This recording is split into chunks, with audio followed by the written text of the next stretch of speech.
सास हो तो ऐसी, बहू कहाँ मर गई? अंदर से आवाज आई, जिंदा हो माँ जी? तो फिर चाय अभी तक नहीं आई? कब से पूजा करके बैठी हूँ। ला रही हूँ माँ जी। बहू चाय के साथ भजिया भी लाई। सास ने कहा, तेल खिलाकर मारेगी क्या? बहू ने कहा, ठीक है माँ जी, ले जाती हूँ। सास ने कहा, रहने दे, अब बना ही दिया है तो खा लेती हूँ। सास ने भजिया उठाई और कहा, कितनी गंदी भजिया बनाई है तूने। बहू, माँ जी मुझे कपड़े धोने हैं, मैं जाती हूँ। बहू दरवाजे के पास छिपकर खड़ी हो गई। सास भजिया पे टूट पड़ी और पूरी भजिया चट कर दी। बहू मुस्कुराई और काम पर लग गई। दोपहर के खाने का वक्त हुआ। सास ने फिर आवाज़ लगाई, कुछ खाने को मिलेगा? बहू ने जवाब नहीं दिया। सास फिर चिल्लाई, भूखा मारेगी क्या? बहू आई, सामने खिचड़ी रख दी। सास गुस्से से, ये क्या है, मुझे इसे नहीं खाना, ले जाओ। बहू ने कहा, आपको डॉक्टर ने खिचड़ी खाने को कहा है, खाना तो पड़ेगा ही। सास मुंह बनाते हुए, हाँ तू मेरी माँ बन जा। बहू मुस्कुराई और चली गई। आज इनके घर पे पूजा थी। बहू सुबह 4 बजे से उठी थी। पहले स्नान किया, फिर फूल लाई और माला बनाई, रसोई साफ करके भोजन बनाया। सुबह के 10 बज गए। अब सास भी उठ चुकी थी। बहू अब पंडित जी के साथ भगवान के वस्त्र तैयार कर रही थी। आज ऑफिस की छुट्टी थी। उनके पति भी घर पे थे। पूजा शुरू हुई। सास चिल्लाती, बहू ये नहीं है, वो नहीं है।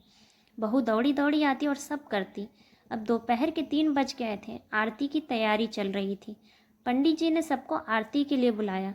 सबने हाथों में थाली ली। जैसे ही बहू ने थाली पकड़ी, थाली हाथ से गिर गई। शायद भोज बनाते समय बहू के हाथों में तेल लगा था, जिसे वो पोंछना भूल गई थी। सारे लोग तरह तरह की बात करने लगे।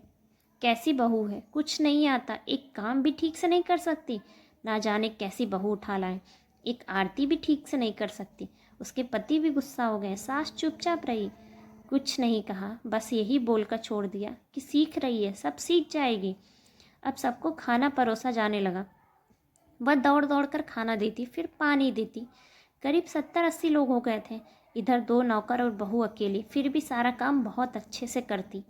अब उसकी सास और कुछ आस पड़ोस के लोग खाना खाने बैठे। बहू ने खाना परोसा, सास को खाना दे दिया। जैसे ही पहला निवाला सास ने खाया, तुमने नमक ठीक से नहीं डाला क्या? एक भी काम ठीक से नहीं करती, पता नहीं मेरे बाद घर कैसे संभालेगी। आसपास वालों को जानते हो ना, बस बहाना ढूंढते हैं नुक्स निकालने का। फिर वो शुरू हो गए, ऐसा खाना है, ऐसी बहू है, वगैरह वगैरह। दिन का खाना हो चुका था। अब बहू बर्तन साफ करने लगी। रात में जगराता का कार्यक्रम रखा था। बहू भी 1-2 गीत गाने के लिए स्टेज पे चढ़ी। सास जोर से चिल्लाई, मेरी नाक मत कटा देना, गाना नहीं आता तो मत गा। बहू मुस्कुराई और गाने लगी। सबने उसकी तारीफ की, पर सास मुंह फुलाते हुए बोली, इससे अच्छा तो मैं गाती थी, तुझे तो कुछ नहीं आता। बहू मुस्कुराई और चली गई।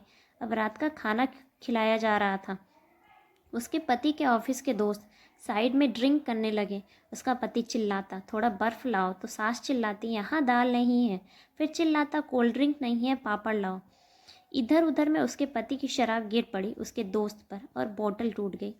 पति गुस्से में 2 झापड़ अपनी पत्नी को लगाते हुए कहता है, जाहिल कहीं की, देखकर नहीं कर सकती, तुझे इतना भी काम नहीं आता। सारे लोग देखने लगे। उसकी पत्नी रोते हुए कमरे की तरफ दौड़ी।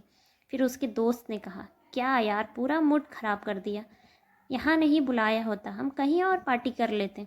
कैसी अनपढ़ गंवार बीवी ला रखी है तूने, उसे तो मेहमानों की इज्जत और काम करना तक नहीं आता। तुमने तो हमारी बेइज्जती कर दी।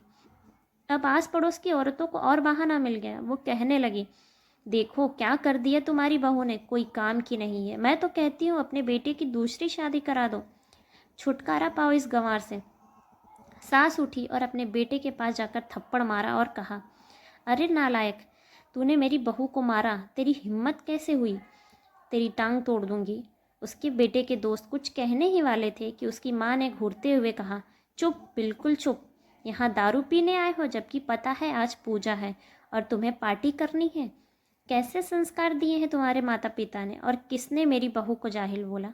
जरा इधर आओ, चप्पल से मारूंगी अगर मेरी बहू को किसी ने एक शब्द भी कहा तो। अरे पापी, तूने उस लड़की को बस इसलिए मारा कि तेरे शराब की बोतल टूट गई। पापी, वो बच्ची सुबह 4 बजे से उठी है, घर का सारा काम कर रही है, न सुबह से नाश्ता किया, न दिन का खाना खाया, फिर भी हंसते हुए सबकी बात और ताने सुनते हुए घर के काम में लगी रही। तेरे यार दोस्तों को वो अच्छी नहीं लगी? जूते से मारूंगी तेरे दोस्तों को भी जो कभी उन्होंने ऐसा कहा। उसके दोस्त चुपके से खिसक लिए। अब सास बहू के कमरे में गई और बहू का हाथ पकड़कर बाहर ले आई। सबके सामने कहने लगी, किसने कहा था अपनी बहू को घर से बाहर निकाल कर दूसरी बहू ले आओ, जरा सामने आओ। कोई सामने नहीं आया। फिर सास ने कहा, तुम जानते भी क्या हो इस लड़की के बारे में? ये मेरी माँ है, बेटी भी। माँ इसलिए मुझे गलत काम करने पे डांटती है और बेटी इसलिए कभी कभी मेरे दिल की भावना समझ जाती है। मेरी दिन रात सेवा करती है, मेरे 1000 ताने सुनती है, पर एक शब्द भी गलत नहीं कहती, ना सामने ना पीछे। और तुम कहते हो दूसरी बहू ले आओ। याद है ना छुटकी की दादी अपनी बहू की करतूत? सास ने गुस्से से पड़ोस की महिला से कहा, अभी पिछले हफ्ते ही तुम्हें मियाँ बीबी भूखे छोड़कर चले गए थे। मेरी इसी बहू ने 7 दिनों तक तुम्हारे घर पर खाना पीना दिया था, यहाँ तक कि तुम्हारे पैर भी दबाने जाती थी।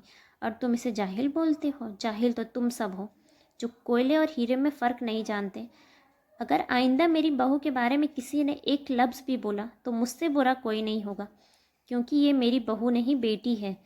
बहू सिसकियाँ लेते हुए कमरे में चली गई। सास ने एक प्लेट उठाई और भोजन परोसा और बहू के कमरे में ले गई। सास को भोजन लाता देख बहू ने कहा, अरे माँ जी, आप क्या कर रही हैं? मैं खुद ले लेती। सास ने प्यार से ताना मारते हुए कहा, डर मत, इसमें जहर नहीं है। माँ, नहीं डालूंगी तुझे। तुझे नई सास चाहिए होगी, मगर मुझे अभी तू ही मेरे घर की बहू चाहिए। बहू ने अपनी सास को रोता हुआ गले लगा लिया। सास भी रो दी। पहली बार कहा, चल खाना खा ले। फिर मजाक करते हुए कहा, मेरे पैर दबाने के लिए चले आना, और ये ख्याल मत लाना कि सास पैर बोलती है, किसी दिन मैं इसका गला दबा दूंगी। क्योंकि कभी मैं भी यही सोचती थी। दोनों खूब हंसने लगे। आशा करती हूँ कि आपको ये कहानी पसंद आई होगी। अगर पसंद आई है तो चैनल को लाइक, शेयर एंड सब्सक्राइब करें और अपने विचार कमेंट बॉक्स में ज़रूर बताएं। धन्यवाद।